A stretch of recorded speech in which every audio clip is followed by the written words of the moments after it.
listening to Throw the Podcast, brought to you by ThrowTheX.com, the very best in mediocre wrestling journalism. And now, your hosts, Jay Gunter and Ben Conrad.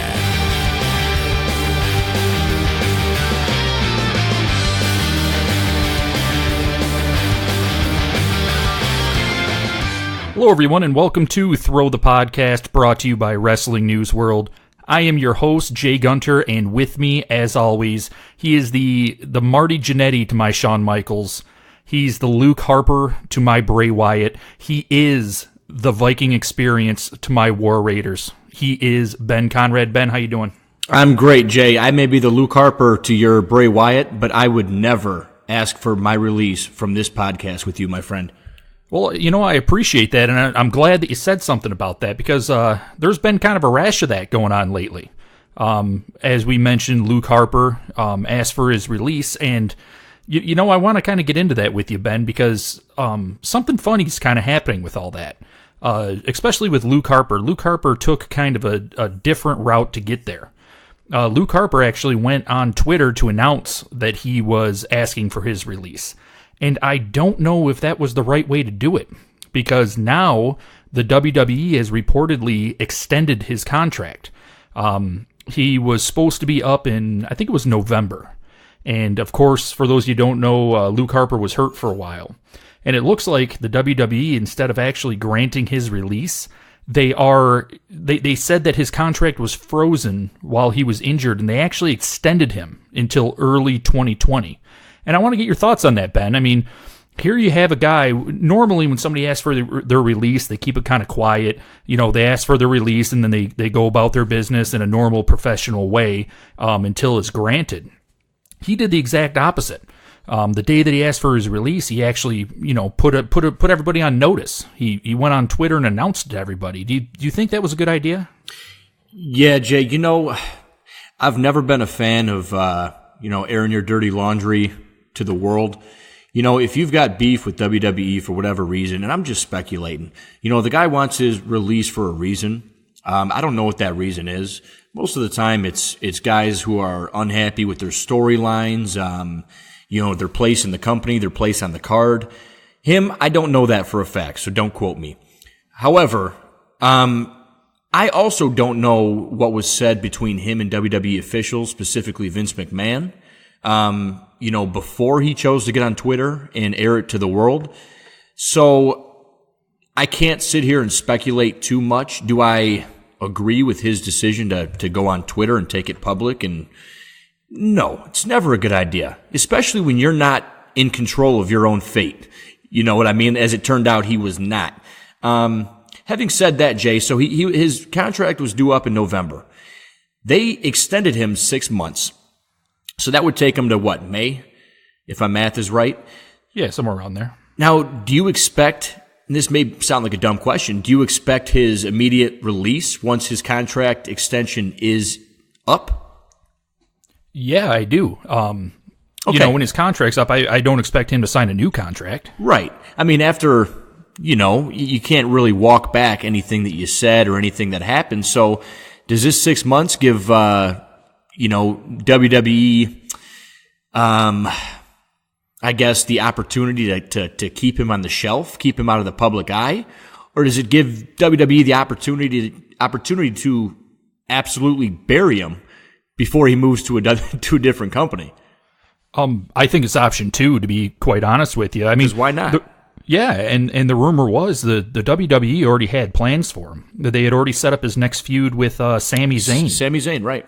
Yeah, before he went and did this. So now he didn't go onto Twitter and, badmouth the WWE and say, I was injured and they didn't have anything for me and now I want to leave. He did it very professionally. He said, he thanked everybody for all their time and he appreciated it and he had the time of his life, but he just felt that he just needed to go in a different direction. Right. And like you said, Ben, I think the main problem with that is when you take something like that public, if the company goes ahead and grants that, you're basically empowering anyone else that wants out of that company to do the exact same thing. Yeah, and when I said airing your dirty laundry in front of the world, I didn't mean that he came out and was, bashing WWE or bad-mouthing the company or any officials. What I mean by that, Jay, is you can say a hell of a lot without actually saying something. By going on Twitter and simply stating what he did, whether it was professional or not, he could have sounded like the greatest gentleman on this planet. But the fact that you're doing it on Twitter, and not behind the scenes like a professional athlete should do, courtesy to the company that hired them in the first place, it rubs me the wrong way. That's all I'm saying. I don't feel one way or another about him staying or leaving, Jay. I could do without him. I think Sami Zayn probably right now deserves better than the feud that was set with Harper. Not to badmouth Luke Harper. I just feel like, I'm a Sami Zayn guy. I think he can do more with better talent, quite frankly. I don't know if you feel the same or whatever. No, I do. I agree. And I see where Luke Harper's coming from, kind of. So he was injured when he was a member of the Bludgeon Brothers with Eric Rowan. Of course, he was a former member of the Wyatt family. And now all these people that he was with, they're in different directions. So you got Eric Rowan off doing his thing with Daniel Bryan, who we'll get to that in a little bit because that's up in the air now too. And then, of course, you got Bray Wyatt doing his thing. And Ben, I got a favor. I know it's not on our show sheet. Can we just talk about Bray a little bit later? Because I'm really excited about Bray. That. We're going to talk about Bray. Thank you. And Jay, quit lying to the people. We don't have show sheets anymore. We remember how well that worked out. By show sheet, I mean whatever you scribbled down on the bar napkin from last night. Jay, have you listened back to last week's episode? We were bouncing around like a pinball. I know, listen, I normally don't listen back to our recordings, but you know what? I had to because I didn't remember it the next morning. And so I'm like, you know what? I'm going to give it a listen. We had the Superstar shakeup. We were 2 weeks removed from WrestleMania. I still had a little bit of pissed off New Yorker in my system that I had to get out. We were everywhere. This week, I want to pick a couple topics. I want to stay on point. We will get to Bray Wyatt, Jay. Here's a topic that I want to talk about with you. And we could go on and on because there are so many of them currently in NXT and the WWE main roster. And it's the injuries, Jay. I mean, there are, especially right now at a time with the Superstar shakeup going on. It's the beginning of the wrestling season, if you will, after WrestleMania. This is going to have a huge impact on both brands, as well as NXT, when these guys return, the way they affect storylines, who they feud with. And there's a ton of them. Go down the list, Jay. Pick me one. Yeah, I mean, to me, the biggest one that we should be talking about, minus I know you want to get into the gruesome injury that happened to the referee. Oh, yeah. But, I mean, if we're talking about one that really affects everybody, it's the alleged injury to Daniel Bryan. I don't think you can get it any bigger than that. No, you know what? And the thing is, Jay, nobody knows what's wrong with Daniel Bryan. They're keeping that injury really close to the vest, which they should be. And it happened in a match at WrestleMania with Kofi Kingston. There was word that their feud was supposed to extend through Money in the Bank, and kind of have, I know they don't do the rematches anymore for the championships, but that's what it was going to turn into. And it turns out, here's a prime example of how something like this affects storylines. Because do you remember a couple months ago, Kevin Owens was his vignettes or vignettes. How do you say that word? You always tell me, and I always forget. Vignette? Vignette. I'm going to say it different anyway. If you're from French Canada, yeah. That's right. Okay. I'm in Arizona, folks, by the way. So they're playing these Kevin Owens promos in the Megatron and during commercial breaks on Raw and SmackDown. He's at the bowling alley with his family, his son. He's out doing all these things, and he's, the plan was to bring Kevin Owens back as a babyface, okay? As you can tell by all these promos. Jay, they did bring Kevin Owens back as a babyface for a little while, I guess, until this whole Daniel Bryan thing. And they were forced to have Kevin Owens turn this past Monday Night Raw on Kofi Kingston and Xavier Woods. Now that's going to set up a Kevin Owens-Kofi Kingston feud going into Money in the Bank, where Daniel Bryan was slated to be. Anything can happen in this business. It just goes to show you.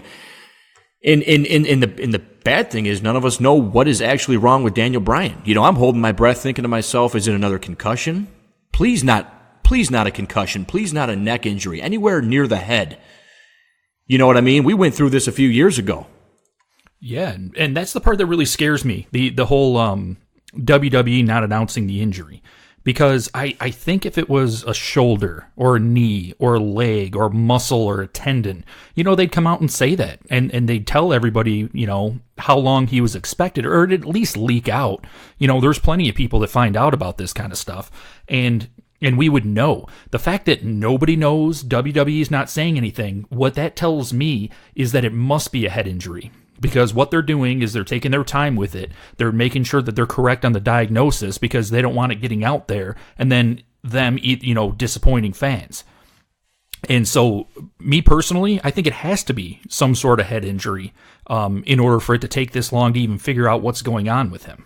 Yeah, I'm keeping my fingers crossed. I think he was at the hottest point in his career, even going back to the Yes Movement days, Jay. I think he was gaining steam every week.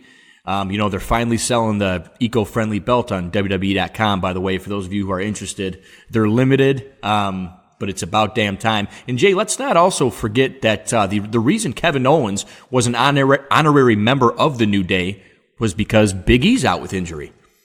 It's crazy to me how these things just come full circle, and it's a Ferris wheel. One gets off, one gets on, and it never slows down. That's the business. My best to Daniel Bryan. Get well soon, man. We miss you. But can I get to it now? I've been waiting patiently. Dude. Ben. But let me lead it off with a question. Okay, if I told you that I'm taking you to NXT and me and you are going to sit down, we're going to watch a match between the Velveteen Dream and Tyler Breeze. And I asked you, who do you think is going to steal the show? Who would you pick? Well, Jay, to answer your question, knowing what your answer is already, I would not have picked the referee. His name was not Tom Caster. But that's what ended up happening, guys. I'm sure a lot of you, maybe most of you, maybe all of you, I don't know, has seen this video. It's gruesome. Things like that just make me queasy. His name's Tom Caster. He's an NXT referee. And there was a spot in the match. It was a suplex that he was, a dream suplex, Breeze into him, and his leg just absolutely snapped backwards. Yeah. The reason, Jay, and folks listening, the reason I wanted to get into this is because, backstory. If you don't know, Jay and I, we come from a company, Throw the X. Okay, well, actually, before that, we come from a company I don't think they're worth giving a cheap plug to, so I won't mention their name. They wouldn't even let us drink on the job. That's why we quit. They definitely don't deserve a cheap plug from me. So anyways, we left. We started having fun again. We went to Throw the X, which, for those of you who don't know, the referee throws the X when an athlete, when a superstar or somebody is legitimately injured and they need a medical team out to the ring. Sometimes it's done in kayfabe, not too much anymore. Usually it's a legitimate injury. So this guy, Tom Caster, breaks his leg, continues to finish the match, makes the 3 count, because they had to send it home after that, and then threw the X for himself. Now I said to myself, we need to lead off. We come from Throw the X, Jay. That's the name of, that's our roots, man. I'm like, how can we not lead off with a guy who counted to 3 and then threw the X for himself with his leg all dangling backwards in 9 different ways? God. Yeah, it was nasty. I mean, his leg, you can look at pictures, and his leg is twisted completely around. Like, his foot is no longer facing forward, it's facing backwards. And this guy had the balls. So, he got injured. They brought out another ref, and there was a spot, another ref bump spot with the new ref who was trying to throw the X for the ref that was down. And during the pin attempt, this guy whose leg is now dangling from his knee rolls over and makes the 3 count. It just goes to show, like, even to be in the mindset to do that. Let me tell you something, Ben. If I'm sitting here and as we're talking, my leg snaps in half, I'm no longer going to be paying attention to the podcast anymore. I'm going to be figuring out why the hell my toes are facing backwards. And for him to know enough to roll over and make the 3 count, I think was the most incredible part of this entire story. Yeah, major props to Tom Castor. I will say his name as many times as I feel like it because he deserves it. The guy's leg looked like the letter Q, in Arabic. And still managed to do that. Props to you, Tom Castor. Good job. Way to, that's a true professional right there. Who else, Jay? It was ridiculous. Well, it was gross, man. I don't even want to. I was so excited to talk about that, and now I'm like just kind of regretting it. Yeah. Speaking of nasty, gruesome injuries, Ben, I want to bring this one up really quick because I know we need to move on. But Liv Morgan announced her incredible injury just recently, and I don't know if you've heard about this, but apparently she broke her toe on a stripper pole. And I know this is huge. I know the WWE universe can be really broken up about this, but Liv Morgan apparently out with a broken toe from a stripper pole. True, by the way. Jay, the broken legs, snapped legs during matches stuff makes me queasy. But you start bringing up broken toes, especially on stripper poles, they're filthy. Yeah. We need to move on from that one real quick, man. You had to go there. Then can we get into, one of my top 5 favorite characters? Could we do that? All right, Jay. Thanks. I wanted to stay on subject. Is this injury related, or you want to talk about Bray Wyatt? No, you want to go through some more injuries.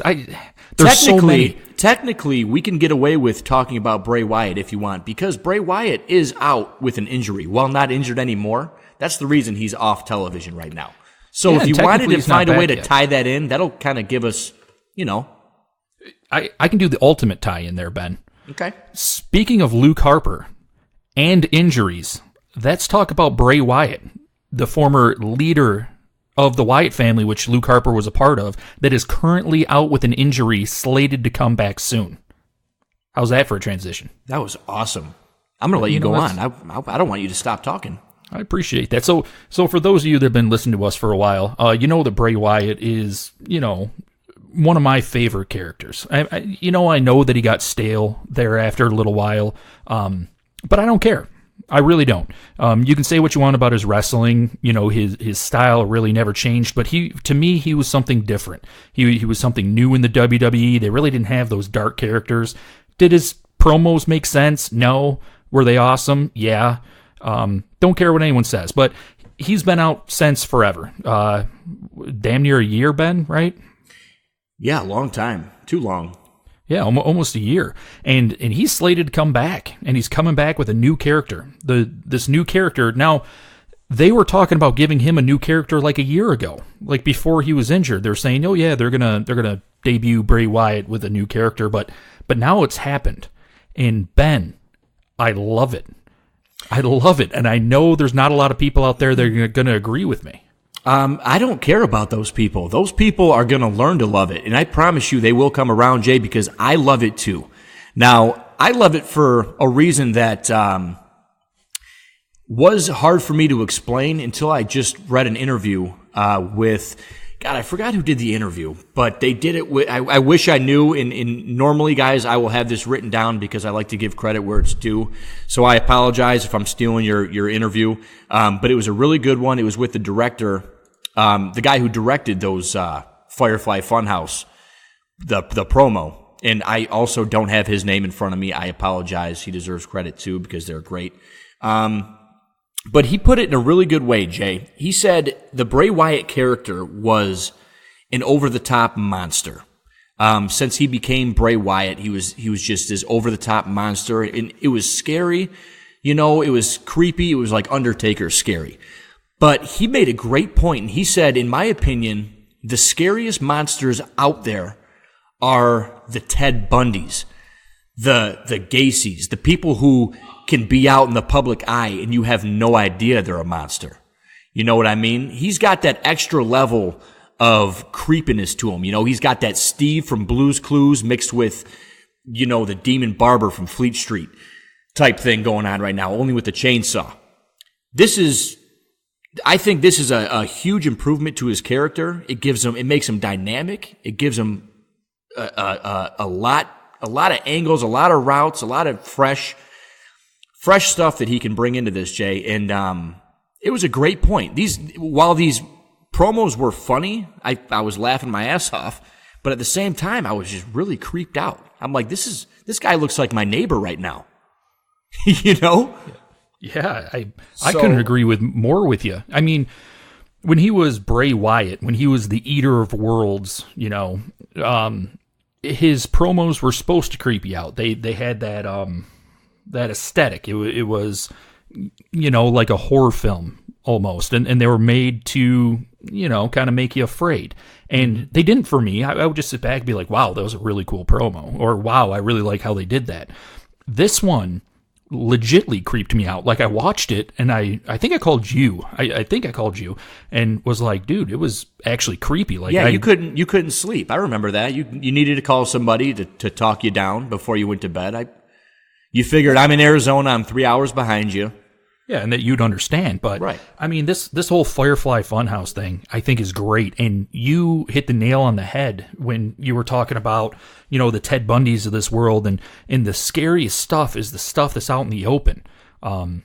It's the things that they did during those segments. I mean, with him putting on the gloves and, him saying that, oh yeah, I used to be a real bad man, but, that guy's never coming back. And then, chainsawing Bray Wyatt, his old Bray Wyatt persona in half.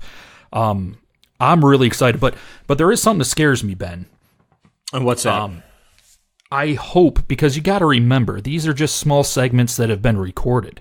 We have no idea how this character is going to translate once he actually gets in the ring, once he actually starts doing live stuff. Hell, we don't even know what he's wrestling in. You know what I mean?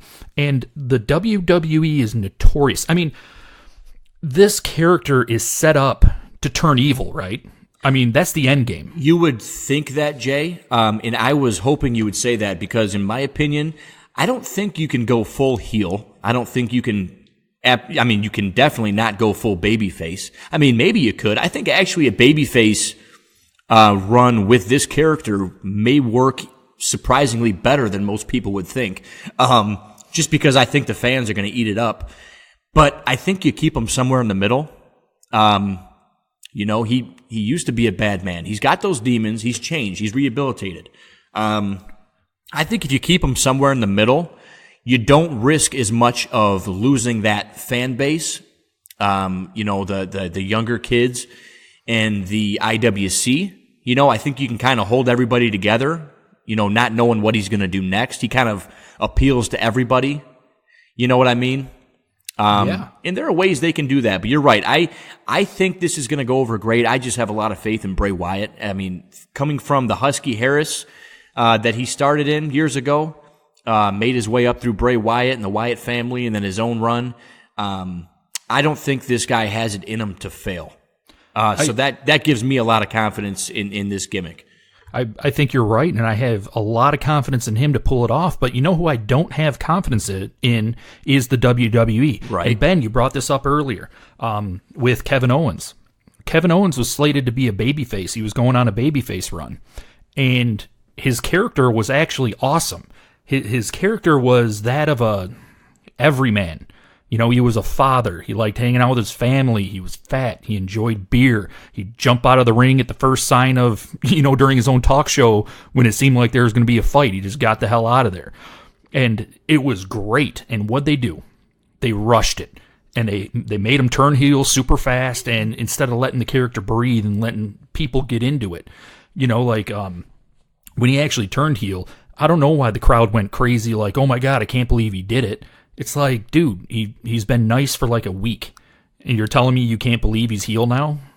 Yeah, in as much as I like Kevin Owens, Jay, in as much faith as I have in him as a person, in his abilities, his talent, I think his character was something that could have been and as we all witnessed, it turned out to be accurate, controlled very well and very tightly by the WWE. That's the kind of gimmick that he was thrown into.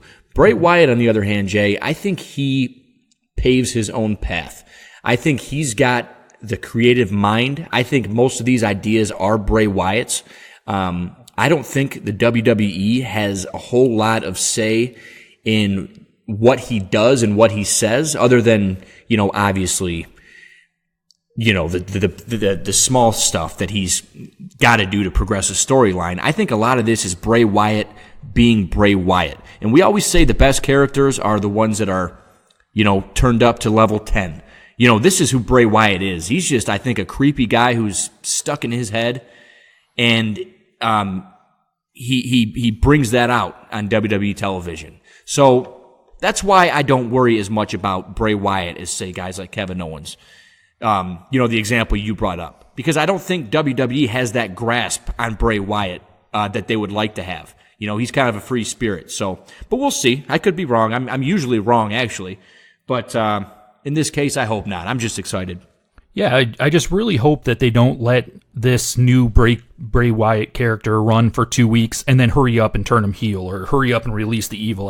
I really hope that they let this one breathe and actually go on for a little bit, because I'm with you, Ben. I think it's going to be a ton of fun. A ton of fun. And while we're on the Bray Wyatt subject, I will end it with this, I promise. But I just read a tweet the other day that he sent out. And most of Bray Wyatt's tweets are cryptic. They're kind of, jumbled words that are like, okay, this dude's on drugs or something. But this one in particular, Jay, a lot of people are calling it cryptic, but I seen it exactly for what he said. And I'm going to read it to you. He said, "To see a ghost, you have to believe in it. It saddens me that you all miss so much. Oh well, maybe next time." Now, I took this tweet, and immediately I'm like, this isn't cryptic at all. Bray Wyatt is saying, to see a ghost, you have to believe in it. And you never seen me. You all miss so much because you didn't believe in me. It's exactly what he's saying. Nobody believed in me before. I'm going to make you believe now. I think Bray Wyatt, for some reason or another, has this chip on his shoulder, which I think is a really good thing to have right now in his position. I don't think he's going to let this one slip away. I just wanted to read that tweet because, I've seen it on a few different news sites, and they're calling it cryptic. What could he possibly mean about this? Well, I don't know. Read it again, guys. It's exactly what he said. Yeah, he straight up told you what he means. He's saying, you didn't believe in me. If you would have believed in me, you would have seen how awesome of a character that I brought you, but you missed it. So now that I had this new character out, hopefully you see it this time. Exactly. He just said it in Bray Wyatt fashion, in the creepiest way possible. That's all. God, Bray Wyatt. I would love to have a beer with Bray Wyatt. Bray Wyatt and Tyler Breeze. That would be cool. That'd be really cool. You met Tyler Breeze, didn't you? Yeah, I had a beer with Tyler Breeze, except I was the only one drinking. And he didn't know you were there. So technically, I can say that I had a beer with Tyler Breeze, right? Absolutely. I'm going to give you that one. Has nothing to do with him drinking a beer. I had a beer with Tyler Breeze. You guys hear that? Ben Conrad had a beer with Tyler Breeze. Let's move on, Jay. What else you got, buddy? I've got still a ton of injuries we can talk about. You know what, Ben? I know that you told the people we're not going to bounce around. There was one injury that we didn't talk about that I did want to get into. I know I was really excited to get to Bray Wyatt and everything, but it's not even really an injury. It's just somebody that's injured often. And it was going to tie in both of our subjects, the whole getting released thing, asking for your release, the injuries. I want to talk about Sasha Banks. So for those of you who don't know, Sasha Banks is oft injured, meaning that, she gets owies every now and again. And not only that, but Sasha Banks reportedly asked for her release. But she's a little bit different than your Luke Harper's, your Goldust, your insert name of person that got released recently. So Sasha Banks, according to rumors, during WrestleMania weekend, she almost left. She almost didn't even do her match. She was so upset that she was told that her and Bayley were going to drop the tag team titles and then be split up afterwards that she just straight up wanted to quit. When this happened, she was kindly reminded of her contractual obligations and whatnot, and she ended up doing the match, but she hasn't been seen since. Everybody's kind of speculating that she refuses to show up to any WWE event, that she was basically done afterwards. There's even a rumor out there, and I don't know, I don't even remember where I saw it or who I was talking to, but that basically her and Bayley, before the match, just laid down in the hallway, and while they were laying there, just badmouthed the WWE while they were laying in the middle of the hallway, loudly. So, the rumor is that WWE did not grant her release. They're basically going to give her some time to fully think about her situation, before they make a decision on whether or not to release her. Did I get all that right, Ben? You did get that right. You mentioned Bayley. Something smells a little fishy. I think, Jay, I know you want somebody, something's definitely fishy with this situation. I know you want somebody to bounce your ideas off of right now, but I'll be quite honest with you. I may not be a good co-host when it comes to this subject because I could not care one way or another. I don't know if that's wrong of me to say on the air like this, but whatever. It's weird. You're laying down in a hallway. If this is all true, guys, and if it's not, I will be the first to apologize. But it's just a weird thing it's a weird, for one thing, people walk there. It's filthy. For two, to badmouth the company, I talked about this earlier in the show. It's something you don't do unless you're really disgruntled. Jay, I'm sorry. My feelings are mixed. Whatever. Go to AEW, fill out their women's roster for all I care. Stay, buy your time. You have no reason to be upset. You guys were the inaugural women's tag team champions in WWE. Sure, you lost your titles. Everybody loses their titles. Not to say that's what they're upset about, but I mean, speculating, what else could it possibly be? I don't care, Jay. I don't care. It is all speculation. I want to say that we're totally in the bushes when it comes to this, because nothing really has came out about it. But I actually do care a little bit, and I actually agree with Tony Atlas. Tony Atlas came out and said, basically, Sasha Banks, you just ruined your career. And he couldn't be more right, because when you do something like this, when you throw a hissy fit, when you sit in the corner and say, I'm not going to play because I'm not winning, you're basically showing the company, and this comes from Tony Atlas, I want to give him credit. He said that you basically are showing the company that you cannot be relied upon. Because you can no longer be relied upon, guess who is going to get beat week in and week out? Number one, they're not going to release you. They're not going to give you that satisfaction because, once again, just like with the Luke Harper thing, WWE isn't going to allow other talent to know that they can act this way and then be given what they want. It's like me with my 3-year-old. When he throws a fit, I don't give him what he wants because then he knows that when he throws a fit, he's going to get it again. It's the exact opposite. You let people know, hey, you want to act this way? Here's what we're going to do to you. We're going to hold you to your contractual obligations. We're going to bury you so far down that no other company even wants to touch you afterwards. And that's exactly what they're going to do with Sasha Banks. Now, in my opinion, Sasha Banks really isn't like a super hot commodity that other people are going to be, going after anyway. Is she a good wrestler? Sure. Is she a good character? Yeah. She's injury prone. And let's face it, and, I hate to say this, but women's wrestling still isn't really, I don't want to say main event, but it's still not looked upon as men's wrestling. Now, if you told me that there was a multi-time champion, men's wrestler, and he got buried, would he still have a life in AEW, New Japan, whatever? Yeah, probably. Sasha Banks, I don't think so. Okay, when it comes to Sasha Banks, Jay, let me just get this in before I end this subject. It's already gone on longer than I wanted it to. There are a lot of hungry, up-and-coming talent on the women's roster coming in through NXT. I say first of all, Sasha Banks grew stale to me. I don't think she did anything to further advance the women's revolution, if you will. I know she had a lot of fans. A lot of young girls loved her, and still do. I don't want to talk past tense, but, give these young girls a chance.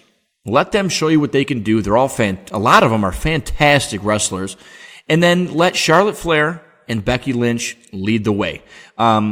You throw the whole thing with Bayley into this, it just starts getting really fuzzy. But yeah, Jay, I'll say it and I'll end it. I don't care. Let these women continue where you left off. I don't think WWE would miss them if they were released. I may be getting ahead of myself, but if that were the scenario, I don't think they will be missed. Yeah, sorry. And honestly, I don't think she's going to be released. I think that they're just going to hold her to her contract and either let her sit on the shelf for a year, 2 years, I don't know what her contract is, or just absolutely bury her. And honestly, when you throw a fit like that because you're going to lose a match, you kind of deserve it, in my humble opinion. But you're right. Let's move on from that. I just wanted to throw that out. Let's talk about some pay-per-view-y goodness. Let's talk about one of my personal favorite pay-per-views of the year. I want to talk about Money in the Bank. Sure.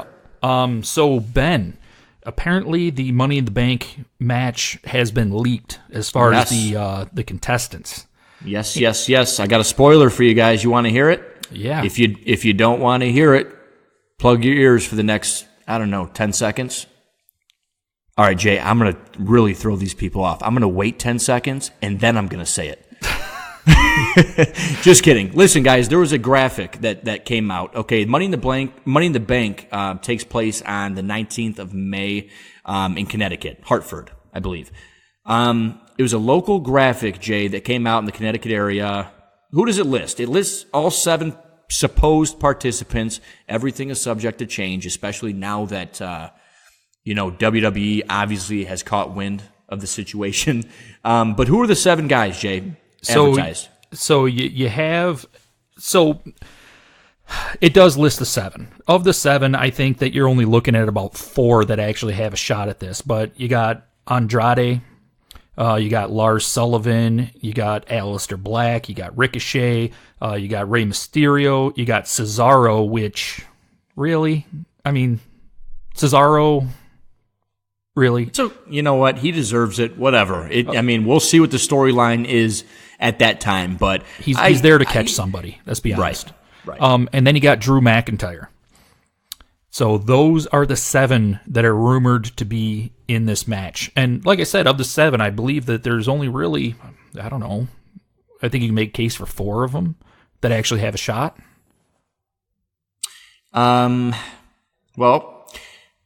let's see if our 4 are similar. I would think Drew McIntyre would obviously be one. I think he's the front runner, right? I mean, if you had to pick now, it'd have to be Drew McIntyre, which we're not picking now because this is not our...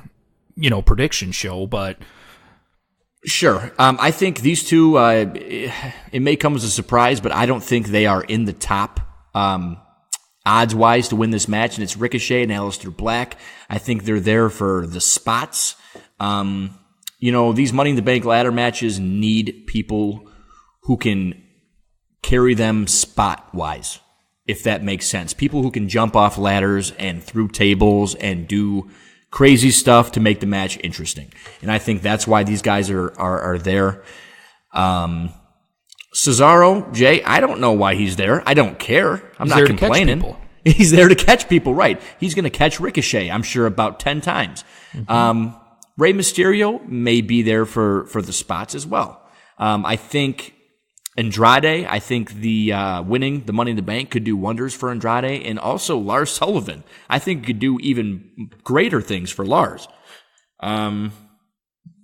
So yeah, I kind of have 3 guys: Drew McIntyre, Lars Sullivan, and Andrade. Jay, I don't know what you're thinking. We haven't talked about this before. Well, I think you could throw Ricochet in there. He's over. Yeah, they've shown faith in him. I wish they'd throw Aleister Black in there, but we went over this earlier. His recent promos that, I talked to some people and they're like, yeah, I didn't like him. Made him sound too smart. And I'm like, I loved him because they made him sound smart. He's basically telling you, what you see isn't what you get. And you're going to find out really soon about the type of person that I am. And hopefully the start of a heel turn, because I think he's a great heel. But Ben, makes sense. And I may have been a little biased when I gave you my top 3, Jay, because I just have this opinion that a heel with the Money in the Bank briefcase is just better. I think It just flows better. It just works. There have been baby faces, obviously, that have carried the briefcase. I just think a heel works better. Yeah, you're absolutely right. And I know this isn't our preview show, but you know what? Just let me give you a quick breakdown. In any Money in the Bank ladder match, there are 2 types of people. I'm sorry, there are 3 types of people. There are people that can legitimately win. There are catchers and there are flyers. Those are literally the only brand of people that they put in these. Rey Mysterio, Ricochet, Aleister Black, and Andrade are flyers. Lars Sullivan and Cesaro are the catchers. Drew McIntyre is the only person listed that I think even has a chance of winning this thing. Lars Sullivan, you got to remember, Lars Sullivan was announced about a year ago, and he had to leave Raw and SmackDown because he was having anxiety attacks. You think that's the type of person that they're going to give a Money in the Bank briefcase to and pin their hopes on? Doubt it. Andrade, I agree with you. Andrade is a great talent. Andrade can do a lot. They're not doing anything with him, though. He's not going to do it. Aleister Black, same thing. Ricochet, I don't think he's there yet, even though, they do have some steam behind him. They're getting him going. Rey Mysterio's done to me. Like, Ben, Rey Mysterio is turning into Randy Orton. I think you said that last week, didn't you? Yeah, I did. I may have taken it a step too far. But yeah, he's definitely on that path. Just stale. I'm telling you. Just no character upgrades, just no moveset upgrades, just the same week in and week out. I want change. I want progression, man, Yeah. I'm not seeing it. So I already told you the only reason Cesaro's in this match is to catch people. That means that the only person that can legitimately win this is Drew McIntyre. Yeah, and Jay, also going back, I'm going to tie in my injury topic to this Money in the Bank topic real quick. I think somebody who could have possibly at one point had a chance at being in this match is Jeff Hardy. Jeff Hardy's not in this match, guys, because him and Matt are technically not together. They're still a tag team, but Jeff's been on the sideline. He suffered a leg injury at some live event earlier in the week. And a lot of people are saying it's his knee. I don't know if you remember this. God, Jay, how long ago was it? He was in like a motorcycle. Couple of years. What did he do? He did something. He jacked up his ACL or something, and he's been kind of suffering through that the last couple of years. And they're thinking he may have re-injured it. That's the rumor going around right now. I hope not. It'd be a horrible time for it. Yeah, but we'll find out soon because, they're the tag team champions, so they're going to have to do something to get those belts off, if that's a long-term injury. Exactly. So, we'll probably know, within the next couple of days, because you're right, they got to take the belts off him. If he can't go and it's serious, they got to take the belts off him. So we'll see. All in good time. In other news, I've got a couple more because I just brought up my screen here and I'm just looking at all the injuries going down, Jay. I'll be really quick, I promise. Nia Jax had surgery to repair both torn ACLs a couple days ago. She's back at home resting. She tweeted, the timetable, it's funny because every time I read a timetable on an injury, it's always 9 months. Okay? It's always 9 months, between 6 and 12. The human body, whether it's a ligament, a bone, a muscle, whatnot, the human body kind of has its own timetable. In 9 months is kind of the average, depending on the severity of it. So the timetable is 9 months for her. Also, the former NXT champion, Tommaso Ciampa, had neck surgery, Jay, just a few weeks ago, or last month. And no timetable for his return right now, but I'm reading reports that 9 months to a year. Believe it. Surprise, surprise. Yeah, and he's actually in the gym, back in the gym. He can only lift 5 pounds, but he is like doing rehab or type recovery. So that's good news. So keep on keeping on, man. Keep playing and banging. We'll hopefully see him back soon, man. I could use some Tommaso Ciampa in my NXT viewing. I'd love to have a beer with Tommaso Ciampa. I had a beer one time with Tyler Breeze. Did I tell you about that? You did. Okay. And now I know we're running out of time, Ben, but I want to address a rumor that's been floating around on Twitter, if that's okay with you. Sure. So, of course, me and Ben have been doing this a while, and a rumor got started. I don't know who started it, that I am actually in with the WWE, that I'm actually employed by the WWE. And I'm here to tell you that that's false. That I am merely a consultant. I know that normally I try to hide this, but last week I went on, I don't know, a 10, 15-minute rant about how horrible of a name the Viking Experience was. And then I even threatened to stop watching wrestling altogether over it. And the WWE called me, and we worked it out. The Viking Experience is no longer the Viking Experience. And yeah, they changed their name again. It took all of about, 12 hours of being the Viking Experience till they're not the Viking Experience anymore. Now apparently they're the Viking Raiders. So good news, people. The Viking Freaking Experience, even though the shirts will still be there, Ben, I know you're worried. We're still making the shirts. We'll just have to change it to the Viking Freaking Raiders. I know. And okay, so of course everything I just said was bullshit. But Ben, I got a rumor. I have a conspiracy theory for you. Please indulge me. Please. I love these. I have a conspiracy theory for you. So, Vince McMahon sitting backstage before the War Raiders were introduced, and he said, you know what? I really want to change their name to something Viking, like the Viking Raiders. Somebody came up to Vince McMahon and said, Vince, if you change their name to the Viking Raiders, people are going to hate it. They are going to revolt. That is a terrible name. Vince McMahon goes, you know what's a worse name than that? The Viking Experience. We'll call them the Viking Experience for a week, and then we'll change it to the Viking Raiders, and people will be so happy that they're no longer the Viking Experience that they won't even hate the Viking Raiders because it is so much better than the Viking Experience. And they knew it all along. Jay, we should end every episode on one of your conspiracy theories. But listen to this. Now, I was reading, I think this was yesterday. I don't know, it doesn't matter. The WWE Fan Council survey that came out, I don't even know what the question was because I seen a snapshot on Twitter. And so I don't even know what the question was, but the Viking Experience, the Viking Raiders were listed in this WWE Fan Council survey as the Viking Warriors. Again, another name change. If this is in fact legit and it's not just a typo, the Viking Warriors, Jay, they're going to have a new name every week and we're going to have a new t-shirt every week. This is just good for us. Yeah. Keep changing them. Yeah, so you heard it from Ben first. The Viking Freaking Raiders shirt should be out soon. Make sure you check Wrestling News World. Ben, you got anything before we get out of here? Yeah, I do. Listen, people, I was going to ask you this, Jay. I don't know if you can hear me over, we're Skyping right now. If I've got an echo to my voice, I just moved into a new office in Fountain Hills, Arizona, and there's literally nothing in my office right now except for my podcast equipment. I'm looking out a window at the Superstition Mountains with nothing around me but my microphone in my monitor.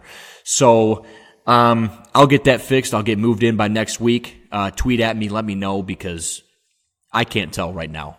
I know for a fact you got a mini fridge in there. I hope it's not in a mini fridge. I apologize. And a mini fridge. I'm sorry for lying to you guys. Won't happen again. But if there's an echo, I apologize. We'll have it fixed next week. Jay, send us out like only you can, buddy. All right. So, like I said, if you would like to listen to this podcast or any other of our podcasts, you can listen to them directly from WrestlingNewsWorld.com or anywhere else, literally anywhere else, that you can find a podcast. That includes the popular ones such as Stitcher, iHeartRadio, Google Podcasts, Apple Podcasts. We are all over the place. Make sure you check us out on Twitter at TTX Wrestling. That is at TTX Wrestling. Leave comments. Tell me about how much you hate Ben. Tell me how awesome I am. We love hearing stuff like that. Let us know if you agree, disagree. We'll make sure that we bring it up on our next podcast, and we'll give you credit. If you have any conspiracy theories, let me know. I'll take them. I'll say that I thought of them, and I'll send you a DM saying, "Hey, I'm stealing this shit." Sorry, iTunes. I'm really bad at that. Yeah, watch your mouth. Yeah, but Ben, anything left for the people?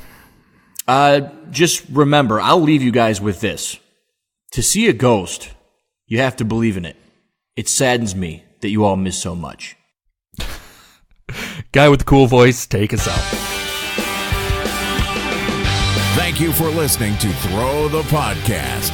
Join us again next week for even more wrestling commentary.